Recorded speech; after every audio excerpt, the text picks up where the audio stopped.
ಓಂ ಆಸತ್ಯೇನ ರಜಸಾ ವರ್ತಮಾನೋ ನಿವೇಶಯನ್ನಮೃತಂ ಮರ್ತ್ಯಂಚ ಹಿರಣ್ಯಯೇನ ಸವಿತಾ ರಥೇನ ದೇವೋ ಯಾತಿ ಭುವನ ವಿಪಶ್ಯನ್ ಭಾಸ್ಕರಾಯ ವಿದ್ಮಹೇ ಮಹದ್ಯುತಿಕರಾಯ ಧೀಮಹಿ ತನ್ನೋ ಆದಿತ್ಯಃ ಪ್ರಚೋದಯಾತ್.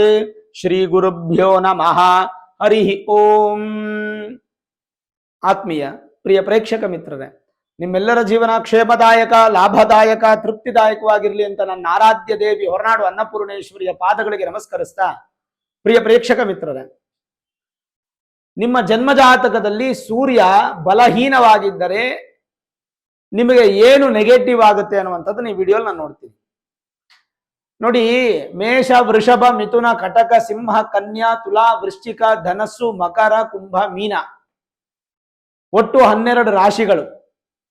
ಅಶ್ವಿನಿ, ಭರಣಿ, ಕೃತ್ತಿಕಾ, ರೋಹಿಣಿ, ಮೃಗಶಿರ, ಆರಿದ್ರ, ಪುನರ್ವಸು, ಪುಷ್ಯ, ಆಶ್ಲೇಷ, ಮಖ, ಪುಬ್ಬ, ಉತ್ತರ, ಹಸ್ತ, ಚಿತ್ತ, ಸ್ವಾತಿ, ವಿಶಾಖ, ಅನುರಾಧ, ಜ್ಯೇಷ್ಠ, ಮೂಲ, ಪೂರ್ವಾಷಾಢ, ಉತ್ತರಾಷಾಢ, ಶ್ರವಣ, ಧನಿಷ್ಠ, ಶತಭಿಷ, ಪೂರ್ವಾಭಾದ್ರ, ಉತ್ತರಾಭಾದ್ರ, ರೇವತಿ. ಇದು 27 ನಕ್ಷತ್ರಗಳು. ಇದರಲ್ಲಿ ಸೂರ್ಯನಿಗೆ ಪ್ರಿಯವಾಗಿರತಕ್ಕಂಥ ನಕ್ಷತ್ರಗಳು ಯಾವುದಂತಂದ್ರೆ ಉತ್ತರಾಷಾಢ, ಕೃತ್ತಿಕ. ಈ 3 ನಕ್ಷತ್ರಗಳಲ್ಲಿ ಯಾರೇ ಹುಟ್ಟಿದ್ರು ಸೂರ್ಯನ ಪ್ರಭಾವದಿಂದನೇ ಹುಟ್ಟುತ್ತಾರೆ. ಹಾಗೆ ರಾಶಿಗಳಲ್ಲಿ ಅಂತಂದ್ರೆ ಸಿಂಹ ರಾಶಿ. ಇದೊಂದು ವಿಷಯ ತಿಳ್ಕೊಳ್ಳಿ ಅಂತ ನಾನು ನಿಮ್ಗೆ ಹೇಳಿದೆ. ನಾನು ಹೇಳಲಿಕ್ಕೆ ಹೊರಟಿರೋದೇನೆ ಅಂತಂದ್ರೆ, ನಿಮ್ಮ ಜಾತಕದಲ್ಲಿ ಸೂರ್ಯನ ಪ್ರಭಾವ ಅನ್ನುವಂಥದ್ದು ಹೇಗಿರುತ್ತೆ ಅಂತ ತಿಳ್ಕೋಬೇಕು ನೀವು. ಸುಮಾರು ಜನ ನಿಮ್ಮ ಜೀವನದ ಒಂದು ಗೋಲ್ ಆಗಿ ಇಟ್ಕೊಂಡಿರ್ತೀರ. ಒಂದು ಸಿವಿಲ್ ಸರ್ವಿಸ್ ಮಾಡಬೇಕು, ಒಂದು UPSC ಕ್ರ್ಯಾಕ್ ಮಾಡಬೇಕು, KPSC ಕ್ರ್ಯಾಕ್ ಮಾಡಬೇಕು, ಒಂದು IAS ಆಗಬೇಕು, IPS ಆಗಬೇಕು, ಗೌರ್ಮೆಂಟ್ ಎಕ್ಸಾಮ್ಸ್ ಬರೀಬೇಕು, ಆಮೇಲೆ ಗೌರ್ಮೆಂಟ್ ಅಲ್ಲಿ ಕೆಲಸ ಮಾಡಬೇಕು, ಅಥವಾ ರಾಜಕೀಯ ವ್ಯಕ್ತಿ ಆಗಬೇಕು, ಅಥವಾ ತಂದೆ ಮಾಡಿದ ಕೆಲಸ ನೀವು ಮುಂದುವರಿಸ್ಕೊಂಡು ಹೋಗ್ಬೇಕು. ಹೀಗೆ ಎಷ್ಟೋ ಜನಕ್ಕೆ ಎಷ್ಟೋ ರೀತಿಯಾದಂತಹ ಯೋಚನಾ ಶಕ್ತಿ ಇರುತ್ತೆ ಮನಸ್ಸಲ್ಲಿ. ಆದ್ರೆ ಎಷ್ಟು ಜನಕ್ಕೆ ಅದು ನೆರವೇರುತ್ತೆ ಅನ್ನೋದು ಒಂದು ಕ್ವಶನ್ ಮಾರ್ಕ್. ಈಗ ಸೂರ್ಯ ದುರ್ಬಲನಾಗಿದ್ರೆ ಏನ್ ಫಲ ಅನ್ನುವಂಥದ್ದು ಹೇಳ್ತೀನಿ ನೋಡಿ. ನಿಮ್ಮ ಮೂಲ ಜಾತಕವನ್ನ ತೆಗೆದುಕೊಳ್ಬೇಕು. ಮೂಲ ಜಾತಕದಲ್ಲಿ ಜನ್ಮ ಕುಂಡಲಿ ಅಂತ ಇರುತ್ತೆ, ಅಂದ್ರೆ ರಾಶಿ ಕುಂಡಲಿ ಅಥವಾ ಲಗ್ನ ಕುಂಡಲಿ ಅಂತ ಇರುತ್ತೆ. ಆ ರಾಶಿ ಅಥವಾ ಲಗ್ನ ಕುಂಡಲಿಯಲ್ಲಿ ಸೂರ್ಯ ಏನಾದರೂ ವೃಷಭ ರಾಶಿಯಲ್ಲೋ ಅಥವಾ ತುಲಾ ರಾಶಿಯಲ್ಲೋ ಅಥವಾ ಮಕರ ಕುಂಭ ರಾಶಿಯಲ್ಲೋ, ಈ 4 ರಾಶಿಯಲ್ಲಿ ಯಾವುದಾದ್ರೂ ಒಂದು ರಾಶಿಯಲ್ಲಿದ್ದರೂ ಸಹ ನಿಮಗೆ ಸೂರ್ಯನಿಂದ ಯಾವುದೇ ಒಂದು ಸಪೋರ್ಟು ಸಿಗಲ್ಲ. ಹಾಗಾದ್ರೆ ಸೂರ್ಯನಿಗೆ ಶತ್ರುಗಳು ಯಾರು ಅಂದ್ರೆ 4 ಜನ. ಒಂದು ಶುಕ್ರ, ಇನ್ನೊಂದು ಶನಿ, ಇನ್ನೊಂದು ರಾಹು, ಇನ್ನೊಂದು ಕೇತು.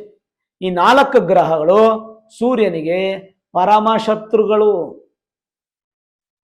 ಸೂರ್ಯನ ಮೇಲೆ ಯಾರ ದೃಷ್ಟಿ ಇದೆ ಅಂತ ನೋಡಬೇಕು, ಯಾರ ಯುತಿ ಇದೆ ಅಂತ ನೋಡಬೇಕು. ಸೂರ್ಯನ ಜೊತೆ ಶುಕ್ರ ಇದಾರ, ರಾಹು ಇದಾರ, ಕೇತು ಇದಾರ, ಶನಿ ಇದಾರ, ಅಥವಾ ಸೂರ್ಯನಿಗೆ ಯಾರ ದೃಷ್ಟಿ ಇದೆ, ಶನಿ ದೃಷ್ಟಿ ಇದೆಯಾ, ಇದೆಲ್ಲ ನಾವು ನೋಡ್ಬೇಕಾಗುತ್ತೆ. ನೋಡಿ, ಶನಿಯ ಒಂದು ದೃಷ್ಟಿ ಇತ್ತಂದ್ರೆ ಒಂಥರ ಬಲ ಇರುತ್ತೆ ಸೂರ್ಯನಿಗೆ, ರಾಹುವಿನ ದೃಷ್ಟಿ ಇದ್ರೆ ಒಂಥರ ಬಲ ಇರುತ್ತೆ. ಅದನ್ನೆಲ್ಲ ತಿಳ್ಕೋಬೇಕಾಗುತ್ತೆ. ಹಾಗಾಗಿ ಈ 4 ಜನ ಶತ್ರುಗಳು. ಸೂರ್ಯನ ಪೋರ್ಟ್ಫೋಲಿಯೋಸ್ ಏನ್ ಹೇಳುತ್ತೆ? ಸೂರ್ಯ ವೇದಿಕ್ ಅಸ್ಟ್ರಾಲಜಿ ಪ್ರಕಾರ ಗವರ್ಮೆಂಟ್ ಸರ್ವಿಸ್ ನೀವೇನೇನು ಮಾಡಬೇಕು ಅನ್ಕೊಂಡಿರ್ತೀರೋ ಅದಕ್ಕೆಲ್ಲ ಅಧಿಪತಿ ಸೂರ್ಯನೇ. Administration, any type of administration, ಯಾವುದಾದ್ರೂ ಅಡ್ಮಿನಿಸ್ಟ್ರೇಷನ್ ಆಗಲಿ, ಅದಕ್ಕೆ ಅಧಿಪತಿ ಸೂರ್ಯ. ಪಾಲಿಟಿಕ್ಸ್, ರಾಜಕೀಯ, ಲಾ ಅಂಡ್ ಆರ್ಡರ್, ಅದಕ್ಕೆ ಅಧಿಪತಿನೂ ಸೂರ್ಯನೇ. ಪಬ್ಲಿಕ್ ಸರ್ವಿಸ್, ಇದಕ್ಕೆ ಅಧಿಪತಿನೂ ಸೂರ್ಯನೇ ಆಗ್ತಾರೆ. ಇದಲ್ಲದೆ ministers, mayors, head of the state, judges, ಆಮೇಲೆ magistrates, high ranking police or military officials, ಇವೆಲ್ಲವೂ ಕೂಡ ಸೂರ್ಯನ ಅಂಡರಲ್ಲಿ ಬರುತ್ತೆ.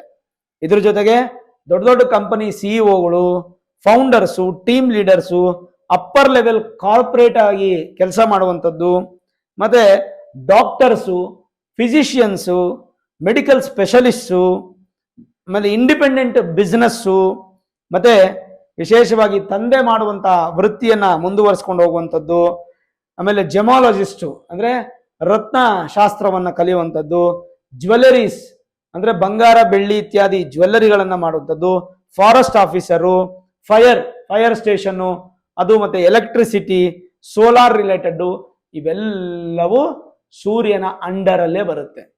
ನಿಮ್ಮ ಮೂಲ ಜಾತಕದಲ್ಲಿ ಸೂರ್ಯ ಬಲಿಷ್ಠನಾಗಿದ್ದರೆ ಈ ತರಕ್ಕೆ ಸಂಬಂಧಪಟ್ಟಂತಹ ಯಾವುದಾದ್ರೂ ನಿಮ್ಮ ಪ್ರಯತ್ನ ಇದ್ರೆ ಖಂಡಿತವಾಗಲೂ ಸಕ್ಸಸ್ ಆಗ್ತೀರಾ.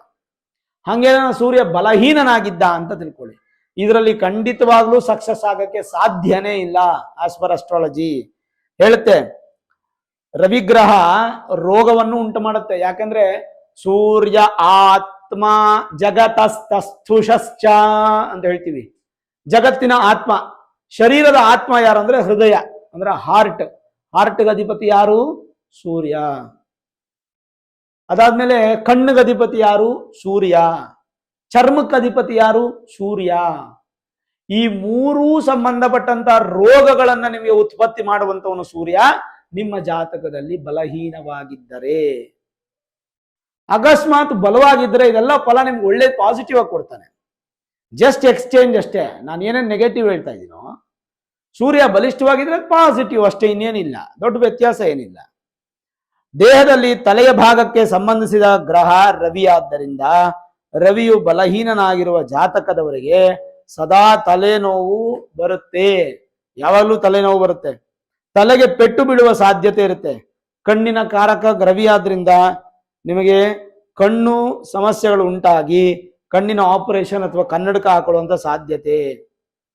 ಮತ್ತೆ ಬಲಹೀನವಾಗಿರ್ತಕ್ಕಂಥ ರವಿ ಇದ್ರೆ ನಿಮಗೆ ಭಯಭ್ರಸ್ತರಾಗ್ತೀರಾ, ಅಂದ್ರೆ ಸ್ವಲ್ಪ ಹೆಚ್ಚು ಭಯ, ಇನ್ಸೆಕ್ಯೂರ್ ಫೀಲ್ ಜಾಸ್ತಿ ಇರುತ್ತೆ, ಆತ್ಮಬಲ ಕಮ್ಮಿ ಇರುತ್ತೆ, ಯಾವುದೇ ಕೆಲಸದಲ್ಲೂ ಕೂಡ ಪರಿಪೂರ್ಣ ಮಾಡುವಂತ ಶಕ್ತಿ ಇರಲ್ಲ, ಲೀಡರ್ಶಿಪ್ ಕ್ವಾಲಿಟೀಸು ತುಂಬಾ ಕಡಿಮೆ ಆಗುತ್ತೆ ಬಲಹೀನ ಸೂರ್ಯನಿಂದ. ಹಂಗೆ ಬಲಿಷ್ಠವಾಗಿದ್ರೆ ಉಲ್ಟಾ. ಬಲಿಷ್ಠವಾಗಿದ್ರೆ ಅಂದ್ರೆ ಮೇಷರಾಶಿ, ಮಿಥುನ ರಾಶಿ, ಕನ್ಯಾ ರಾಶಿ, ಸಿಂಹ ರಾಶಿ, ಕರ್ಕಾಟಕ ರಾಶಿ, ಧನುರ್ ರಾಶಿ, ಮೀನ ರಾಶಿ, ವೃಶ್ಚಿಕ ರಾಶಿ, ಈ ಒಂದು ಮನೆಗಳಲ್ಲಿದ್ದರೆ ಸೂರ್ಯ, ಅಂತವ್ರಿಗೆ ಬಲಿಷ್ಠ ಸೂರ್ಯ ಅಂತ ನಾವು ಕನ್ಸಿಡರ್ ಮಾಡಬೇಕು. ಅದರಲ್ಲೂ ಅತ್ಯಂತ ಬಲಿಷ್ಠ ಬೇರೆ. ಅತ್ಯಂತ ಬಲಿಷ್ಠ ಯಾವುದು? ಸಿಂಹ ಮತ್ತೆ ಮೇಷರಾಶಿಯಲ್ಲಿದ್ರೆ ಅತ್ಯಂತ ಬಲಿಷ್ಠ. ಅದರಲ್ಲೂ ಪರಮ ಉಚ್ಚ ಸ್ಥಾನ ಇದೆ. ಮೇಷರಾಶಿಯಲ್ಲೇ ಸೂರ್ಯ 1 ಡಿಗ್ರಿಯಿಂದ 10 ಡಿಗ್ರಿ ಒಳಗಿದ್ರೆ ಪರಮ ಉಚ್ಚ ಸ್ಥಾನ, 10 ಡಿಗ್ರಿಯಿಂದ 30 ಡಿಗ್ರಿವರೆಗೂ ಉಚ್ಚ ಸ್ಥಾನ. ಹಿಂಗೆಲ್ಲ ಇದೆ. ಅದನ್ನು ಮೂಲ ಜಾತಕವನ್ನು ನೋಡಿ ಕ್ಯಾಲ್ಕುಲೇಟ್ ಮಾಡಬೇಕು. ಬಲಹೀನವಾಗಿದ್ದರೆ ಏನೇ ನೆಗೆಟಿವ್, ಹಾಗೆ ಬಲವಾಗಿದ್ರೆ ನೆಗೆಟಿವ್ ಎಲ್ಲ ಪಾಸಿಟಿವ್ ಆಗುತ್ತೆ. ಅದನ್ನ ನೀವು ತಿಳ್ಕೋಬೇಕು, ಹಂಗೆ ಚೇಂಜ್ ಮಾಡ್ಕೋಬೇಕು. ಆಮೇಲೆ ರವಿ ನೀಚ ಸ್ಥಾನದಲ್ಲಿದ್ರೆ ಹೃದಯ ತೊಂದರೆಗಳು ಉಂಟಾಗುವ ಸಾಧ್ಯತೆಗಳು ಜಾಸ್ತಿ ಇರುತ್ತೆ. ಕಂಪಲ್ಸರಿ ಬರೆದಿಟ್ಕೊಳ್ಳಿ. ರವಿ ಏನಾದ್ರೂ ನಿಮ್ಮ ಜಾತಕದಲ್ಲಿ, ಮೂಲ ಜಾತಕದಲ್ಲಿ ತುಲಾ ರಾಶಿಯಲ್ಲಿದ್ರೆ ಹಾರ್ಟ್ ರಿಲೇಟೆಡ್ ಇಶ್ಯೂಸ್ ಆಗೋ ಸಾಧ್ಯತೆಗಳು ಮೋರ್ ದೆನ್ 80% ಇರೋದ್ರಿಂದ ಎಚ್ಚರಿಕೆ ವಹಿಸ್ತಕ್ಕಂಥದ್ದು ಬಹಳ ಒಳ್ಳೆಯದು. ಹಾಗಾದ್ರೆ ಇದನ್ನ ತಿಳ್ಕೊಳ್ಳೋದು ಹೇಗೆ? ನಿಮ್ಮ ಮೂಲ ಜಾತಕವನ್ನ ಒಮ್ಮೆ ನುರಿತ ಜ್ಯೋತಿಷ್ಯರಿಗೆ ತೋರಿಸಿ, Vedic astrology, higher astrology predictions ಮಾಡಿಸಿ, ಸೂರ್ಯ ಯಾವ ಮನೆಯಲ್ಲಿದ್ದಾರೆ, ಎಷ್ಟು ಡಿಗ್ರಿ ಇದ್ದಾರೆ ಅಂತ ತಿಳ್ಕೊಂಡು ಅದರಂತೆ ನೀವು ಪರಿಹಾರ ಮಾಡ್ಕೋಬಹುದು. ಹಾಗಾದ್ರೆ ಏನ್ ಪರಿಹಾರ? ವಿದ್ಯೆಯಲ್ಲೂ ಕೂಡ ಏನ್ ಬರುತ್ತೆ ಅಂತಂದ್ರೆ, ವಿದ್ಯೆ ಅಂತಂದ್ರೆ ನಿಮಗೆ ಅಡ್ಮಿನಿಸ್ಟ್ರೇಷನ್ನು ಮತ್ತೆ ವಿಶೇಷವಾದಂತ ಕೆಲವೊಂದು ವಿದ್ಯೆಗಳು ಬರುತ್ತೆ. ಅದು ಕೂಡ ತುಂಬಾನೇ ಪಾಸಿಟಿವ್ ಉಂಟು ಮಾಡುತ್ತೆ. Leadership qualities, administration, governance, physical science, ಆಮೇಲೆ ಇನ್ನೇನು ಬರುತ್ತೆ, public administration, civil services, politics and political science, public policy and corporate or executive leadership qualities, ಆಮೇಲೆ physics, optics, zoology, metaphysics, spirituality, ಆತ್ಮದ ಬಗ್ಗೆ, ಸೋಲ್ ಬಗ್ಗೆ ತಿಳ್ಕೊಳ್ಳುವಂಥದ್ದು, ಆಮೇಲೆ ವೇದಾಸ್ ಬಗ್ಗೆ ತಿಳ್ಕೊಳ್ಳುವಂಥದ್ದು, ಸೇಕ್ರೆಡ್ ಲಾ ಬಗ್ಗೆ ತಿಳ್ಕೊಳ್ಳುವಂಥದ್ದು, ಅಂಡ್ ಜಡ್ಜ್ ಆಗುವಂಥದ್ದು, ಲಾ ಓದುವಂಥದ್ದು, ಹಿಸ್ಟ್ರಿ ಮತ್ತೆ ಕಾಮರ್ಸು, ಇದಕ್ಕೂ ಅಧಿಪತಿಯಾಗಿ ವಿಶೇಷವಾದ ಫಲಗಳನ್ನು ಕೊಡ್ತಾನೆ. ಬಟ್ ಇದಕ್ಕೊಂದು ಕಾಂಬಿನೇಷನ್ ಬರುತ್ತೆ. ಈಗ ಹಿಸ್ಟ್ರಿ ಮತ್ತೆ ಲಾ ಅದೆಲ್ಲ ಓದ್ಬೇಕಾದ್ರೆ ಜುಪಿಟರು, ಮೆರ್ಕ್ಯುರಿ, ಸ್ಯಾಟರ್ನ್ ಇದೆಲ್ಲ ಸಪೋರ್ಟ್ ಬೇಕಾಗುತ್ತೆ ನಿಮಗೆ. ಹಿಂಗೆ ಆ ತರ ಈಗ IPS ಮಾಡಬೇಕು ಅಥವಾ ಇದು ಇಂಟರ್ನ್ಯಾಷನಲ್ ಲೆವೆಲ್ ಅಲ್ಲಿ ಸಾಧನೆ ಮಾಡಬೇಕು ಅಥವಾ ಒಂದು ಆರ್ಮಿಯಲ್ಲಿ ಚೀಫ್ ಆಗ್ಬೇಕಂದ್ರೆ ಮಾರ್ಸ್ ಅಂದ್ರೆ ಕುಜನ ಸಹಾಯ ಬೇಕಾಗುತ್ತೆ ಸೂರ್ಯನ. ಈ ತರ ಇರುತ್ತೆ. ಸರಿ, ಹಾಗಾಗಿ ಏನೇನು ರೋಗಗಳು ನೋಡಿ, ಇಷ್ಟೆಲ್ಲ ರೋಗಗಳು ಬರ್ಬೋದು, ಇಷ್ಟೆಲ್ಲ ಫೇಲ್ಯೂರ್ ಆಗುವಂತ ಸಾಧ್ಯತೆ ಇರುತ್ತೆ. ಅದೆಲ್ಲ ಪಾಸಿಟಿವ್ ಮಾಡ್ಕೋಬೇಕಾದ್ರೆ ನಿಮ್ಮ ಜಾತಕವನ್ನ ತೋರಿಸ್ಕೋಬೇಕು. ಏನ್ ಮಾಡ್ಬೇಕು? ಸಾಧಾರಣ ಪರಿಹಾರ ಏನಂತಂದ್ರೆ ಸೂರ್ಯನ ಮಂತ್ರಗಳನ್ನ ಪಠನೆ ಮಾಡುವಂಥದ್ದು. ಬೆಳಗ್ಗೆ 7:30 ಒಳಗೆ ಮುಗಿಸ್ಕೋಬೇಕು. ಸೂರ್ಯ ನಮಸ್ಕಾರ ಮಾಡುವಂಥದ್ದು, ಸೂರ್ಯನ ಬಿಸಿಲು ತಗೊಳ್ಳುವಂಥದ್ದು, ಆದಿತ್ಯ ಹೃದಯವನ್ನ ಹೇಳುವಂಥದ್ದು ಅಥವಾ ಕೇಳುವಂಥದ್ದು, ಸೂರ್ಯೋದಯ ಬಿಸಿಲಲ್ಲಿ ಪೂರ್ವಾಭಿಮುಖವಾಗಿ ಕೂತ್ಕೊಂಡು ಅರ್ಘ್ಯ ಪ್ರದಾನ ಮಾಡೋದು, ಅಷ್ಟೋತ್ತರಗಳನ್ನ ಹೇಳೋದು, ಮತ್ತೆ ವಿಶೇಷವಾಗಿ ಗೋಧಿಯನ್ನ ತಿನ್ನೋದು, ರವೆನ ತಿನ್ನೋದು, ಗೋಧಿ ರವೆನ ದಾನ ಮಾಡೋದು, ಇದೆಲ್ಲ ಒಂದು ಸ್ವಲ್ಪ ಉತ್ತಮ ಅಭಿವೃದ್ಧಿಯನ್ನ ಕಾಣಬಹುದಾಗತ್ತೆ. ಓವರಾಲ್ ನೋಡಿದಾಗ ಸೂರ್ಯ ಅನ್ನುವಂಥ ಗ್ರಹ ನಾವು ರಾಜಗ್ರಹ ಅಂತ ಕರಿತೀವಿ ಸೂರ್ಯನನ್ನ.